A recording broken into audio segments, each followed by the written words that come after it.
let's estimate some inflation with proportions. It's kind of a sore subject right now because inflation is crazy. But what is inflation? Well, inflation is the general or ongoing rise in the level of prices in the economy. I mean, it would be great if it would go down. We could call it like deflation, but prices tend to go up. Now, the way we do this in the United States is that we have something called the Consumer Price Index, or shortened to CPI. This is how we can tell the level of inflation, and we use this, right? So you can go online and look up the CPI table. So every month, just a real quick thing, I don't know who does this, but someone, there's like a basket of goods and services that like every month they go out and they check the price of these things and they get kind of a total. So maybe in 1980, I don't have these memorized, but maybe this basket cost like $82.40. And now in 2022, that basket is probably like, I don't know, $329 or something. So these are the CPI values that show the level of inflation. And we can use those values to find the percent increase and all of those fun things. But we can also use that to figure out what things should be or to play with different prices. So let's jump right in. And I'm only giving you the two CPI values that we need, right? So we can use CPI values within proportions to solve problems. So if the price of an object in 1990 was $2.37, right? I was 9 years old. Some of you probably weren't even born yet.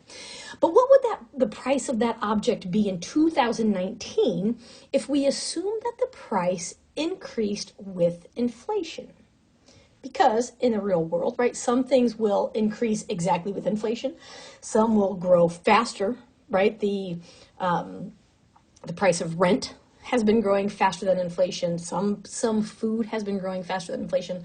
But then some things have been growing slower than inflation, right? If the same price or something is cheaper than it used to be, that is not growing with inflation. So this is where we assume this is growing with inflation. So here's the deal. We are comparing 1990 to 2019, right? We're going to create a proportion. Now, to do that, we are comparing two things. We're comparing the price of the object, and we're comparing the CPI value. The CPI value is what we use to show how fast inflation is growing. Because in 1990, we know that the CPI value was 130.7. And in 2019, CPI was 255.657. This is from the actual CPI table. So we can see this is showing the inflation rate, okay, from one year to the other. So now we know in 1990, the object was $2.37. So what will it be in 2019? This will allow us to use the actual CPI values to find the price if this object grew with inflation. So we cross multiply. 130.7x equals, we go the other direction, and we end up with 605.90709, and it goes on and on and on. Now, leave that number in your calculator when you do this, and then you just hit divide, right, because we divide by the coefficient.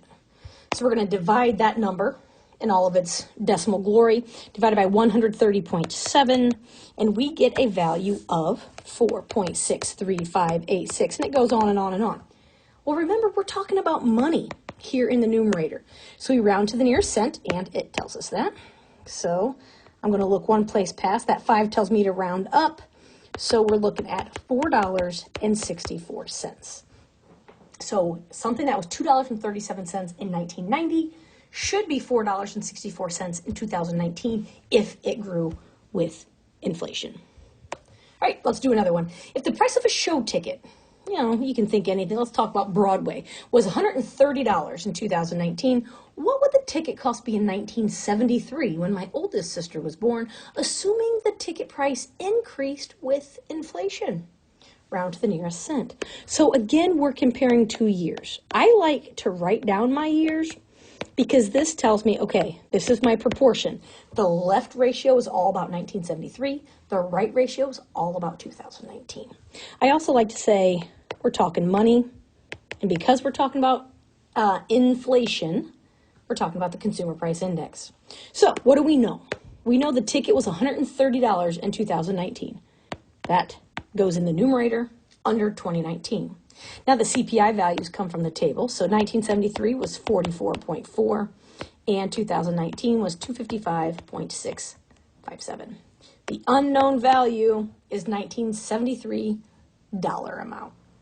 Okay, so now let's solve. We cross multiply. So 255.657x equals, go the other direction, 130 times 44.4, and we get 5,772. Comes out nicely. To get x by itself, we divide both sides by 255.657. And we get an answer of 222.5777, and it goes on and on and on. Again, rounding to the nearest cent. So if I look at one place past, that 7 tells me to round up. So we are at $22.58. Y'all, I don't know if you've been to Broadway, but if I could buy a Broadway ticket for $22.58, that would be amazing. Real good. So setting up is important. Cross, multiply, and solve. And there is inflation with proportions.